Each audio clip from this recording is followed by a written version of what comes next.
భారతదేశంలో జ్ఞానాన్ని పంచతంత్ర కథల ద్వారా తరతరాలకు అందించారు.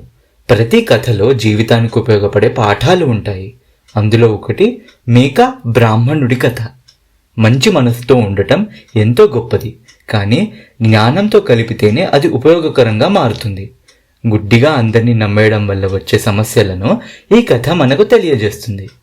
మన ప్రయాణాన్ని ప్రారంభించి ఈ కథ ద్వారా ముఖ్యమైన పాఠాన్ని నేర్చుకుందాం. ఒక ప్రశాంతమైన గ్రామంలో సోమదేవ్ అనే బ్రాహ్మణుడు నివసించేవాడు. అతను ఎంతో దయగలవాడు.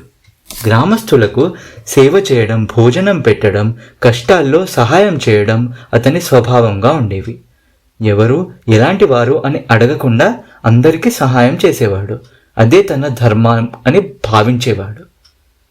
గ్రామస్తులు అతని మంచి గుణాన్ని మెచ్చుకున్నా కొందరు సోమదేవ్ గారు అందరినీ నమ్మడం మంచిది కాదు, ఎవరికి సహాయం చేస్తున్నామో చూసుకుని జాగ్రత్తగా చెయ్యాలి అని హెచ్చరించారు. దానికి సోమదేవ్ నవ్వుతూ, దయ చూపేటప్పుడు ఎవరు ఎలా ఉన్నారో అడగాల్సిన అవసరం లేదు, ప్రతి జీవికి సహాయం చేయడమే మన కర్తవ్యం అని చెప్పేవాడు. ఒకరోజు అతను ఒక కుటుంబం కోసం హోమాన్ని పూర్తి చేసుకున్న తర్వాత ఆ కుటుంబం అతనికి అందమైన, ఆరోగ్యంగా ఉన్న గొర్రెను బహుమతిగా ఇచ్చింది. ఈ గొర్రె నాకు ఎంతో ఉపయోగపడుతుంది, దీనిని మంచిగా చూసుకుంటాడు అని సోమదేవ్ ఎంతో ఆనందంగా స్వీకరించాడు.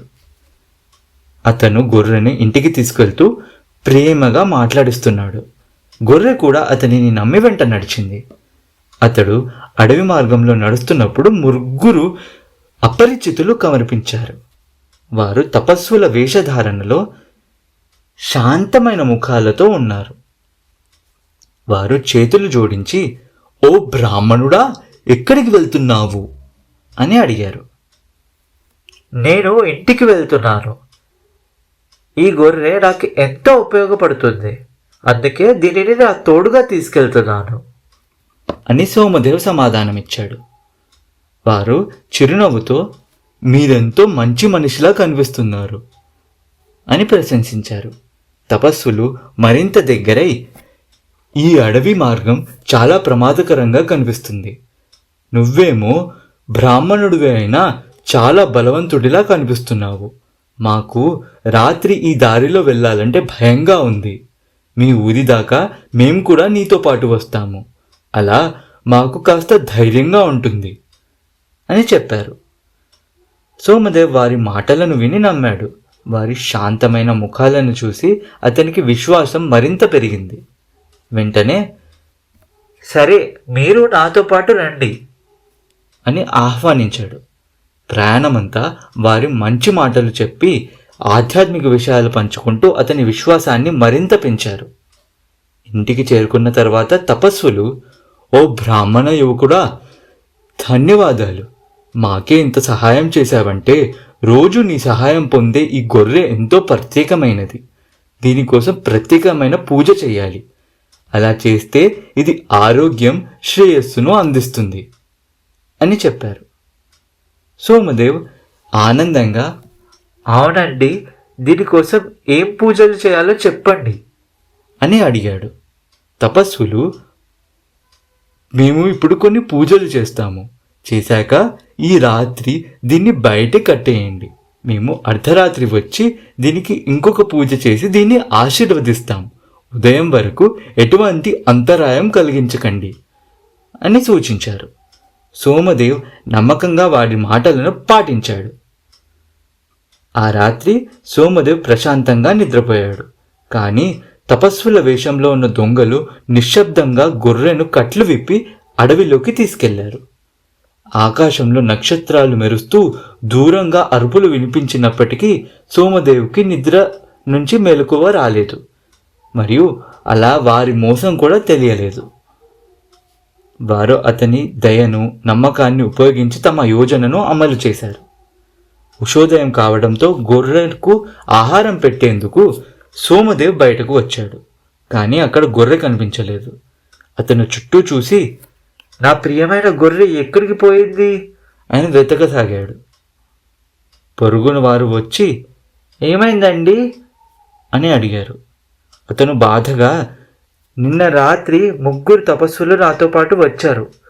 నా గొర్రెకు ఆశీర్వాదం ఇచ్చి పూజ చేస్తామని చెప్పారు.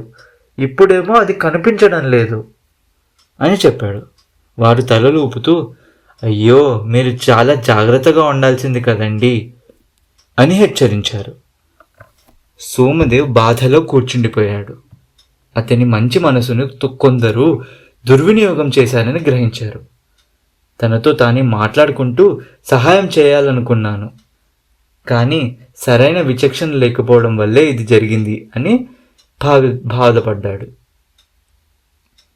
ఆ రోజు నుంచి సోమదేవ్ చాలా జాగ్రత్తగా ఉండాలని నిర్ణయించుకున్నాడు. ఇతరులకు సహాయం చేయడం ఆపలేదు, కానీ ముందుగా వారి స్వభావాన్ని పరిశీలించి ఆ తర్వాతే సహాయం చేయాలని తీర్మానించుకున్నాడు. అతను గ్రామస్తులకు దయ గొప్పదే, కానీ జ్ఞానం కూడా అవసరం. అందంగా ఎవరినైనా నమ్మేస్తే నష్టం జరుగుతుంది అని గ్రహించాను అని చెప్పాడు. అతని అనుభవం గ్రామానికి ఒక గొప్ప పాఠంగా మారింది. ఈ కథ మనకు ఒక గొప్ప పాఠాన్ని నేర్పుతుంది. ఇతరులకు సహాయం చేయడం మంచి గుణమే అయినప్పటికీ జ్ఞానంతో కలిసి ఆ దానాన్ని లేదా ఆ సహాయాన్ని నిర్వహించాలి. కేవలం రూపాన్ని నమ్మడం వల్ల నష్టం జరుగుతుంది.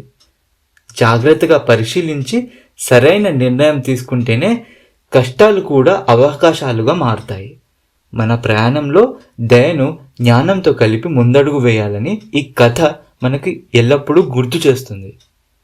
ఈ కథ మీకు నచ్చి ఇలాంటి మరిన్ని కథలు వింటూ రోజువారీ ముఖ్యాంశాలు కూడా తెలుసుకోవాలనుకుంటే మా ఛానల్కి సబ్స్క్రైబ్ చేసుకోండి.